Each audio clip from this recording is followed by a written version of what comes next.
வணக்கம் நண்பர்களே. நாம் இன்றைக்கி 10th தமிழில் இயல் 1 இருக்க இரட்டுற மொழிதல் அப்படின்ற பகுதி பார்க்க போகிறோம். இரட்டுற மொழிதல் அப்படின்ற பகுதி யார் எழுதினதாக கொடுத்துருக்காங்கன்னா சந்தக்கவி தமிழழகனார். இங்கே தனிப்பாடல் திரட்டில் இருக்கிற ஆழிக்கு இணை அப்படின்ற ஒரு பகுதி கொடுத்துருக்காங்க. தனிப்பாடல் திரட்டோட ஆசிரியர் யார் அப்படின்னு பார்த்தீங்கன்னா, தனிப்பாடல் திரட்டு புலவர் பலரால் எழுதப்பட்டது தான் இந்த தனிப்பாடல் திரட்டு. இந்த ஆழிக்கு இணை அப்படின்ற இந்த இரட்டுற மொழிதல் பாடல் அதை எழுதினவங்க யாருன்னா சந்தக்கவிமணி தமிழழகனார். சரி, இப்போ நம்ம ஆழிக்கு இணைன்ற அந்த பாடல் பார்த்துடலாம். முத்தமிழ் துய்ப்பதால் முச்சங்கம் கண்டதால் மெத்த வணிகளமும் மேவலால் நித்தம் அணை கிடந்தே சங்கத்தவர் காக்க ஆழிக்கு இணை கிடந்ததே தமிழ் ஈண்டு. முத்தமிழ் அப்படின்னா இயல் இசை நாடகத்தமிழ். முச்சங்கம்னா முதற்சங்கம், இடைச்சங்கம், கடைச்சங்கம். மெத்த வணிகளன் அப்படின்னு பார்த்தீங்கன்னா மிகுதியான கப்பல்.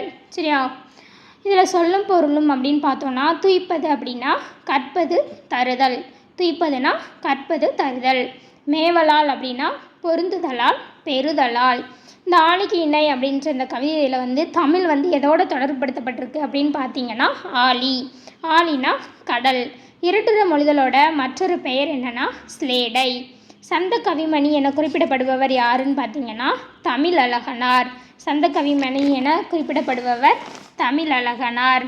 தனிப்பாடல் திரட்டு என்ற நூலின் ஆசிரியர் யார் அப்படின்னு பார்த்தீங்கன்னா, புலவர் பலரால் பாடப்பட்டது தான் இந்த தனிப்பாடல் திரட்டு. தமிழழகனாரோட இயற்பெயர் என்னன்னா சண்முக சுந்தரம். தமிழழகனாரின் இயற்பெயர் சண்முக சுந்தரம். தமிழழகனார் எத்தனை நூல்களை படைச்சிருக்காங்க அப்படின்னு பார்த்தீங்கன்னா 12 சிற்றிலக்கியங்களை படைச்சிருக்காங்க. தமிழழகனார் எத்தனை நூல்களை படைச்சிருக்காங்க? 12 சிற்றிலக்கியங்கள்.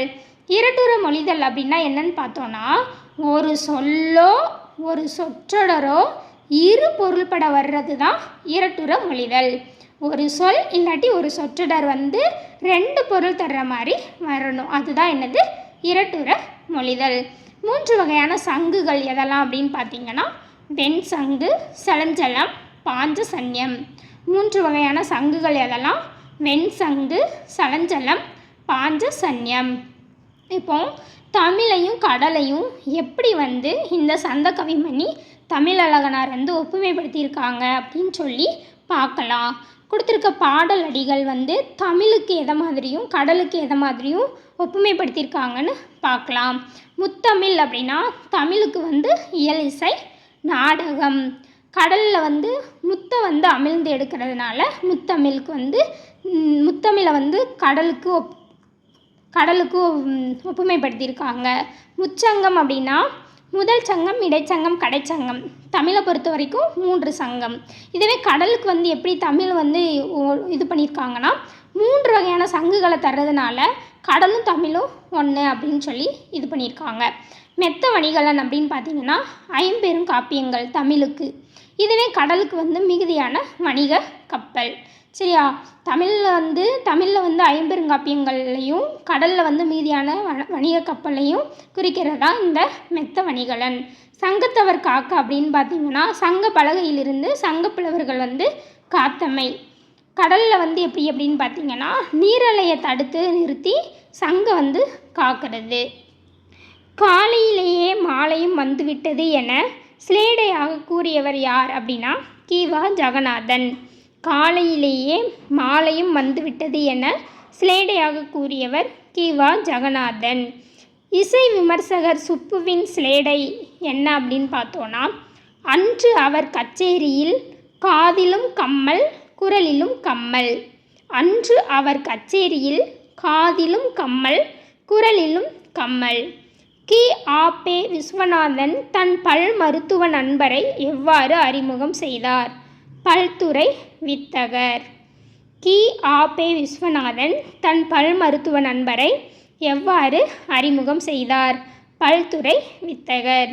சரி, நம்ம இன்றைக்கி இரட்டுற மொழிதலில் என்னென்ன பார்த்தோன்னு ஒரு டைம் ஃபாஸ்ட்டாக ரிவிஷன் பண்ணிடலாம். இரட்டுற மொழிதல் அப்படின்னா ஒரு சொல்லோ சொற்றொடரோ இரு பொருள் படுற மாதிரி அமைகிறது தான் இரட்டுற மொழிதல். ஆழிக்கு இணைன்ற இந்த பாட்டு தனிப்பாடல் திரட்டில் இருக்குது.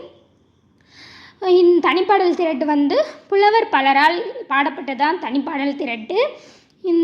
அப்புறம் தமிழ் எதோட ஒப்பிடப்பட்டிருக்குன்னா ஆழியோட ஒப்பிடப்பட்டிருக்கு.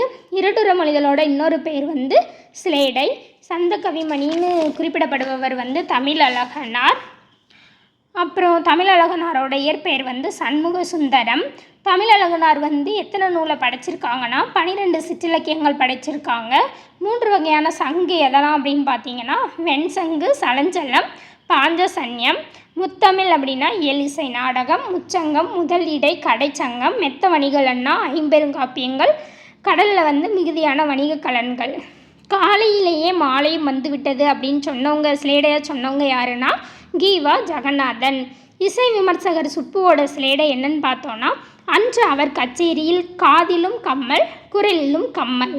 இசை விமர்சகர் சுப்புவோட ஸ்லேடை அன்று அவர் கச்சேரியில் காதிலும் கம்மல், குரலிலும் கம்மல். கி.ஆ.பெ. விஸ்வநாதன் தன் பல் மருத்துவ நண்பரை எவ்வாறு அறிமுகம் செய்தார்? பல்துறை வித்தகர். நல்லா படிங்க. All the best.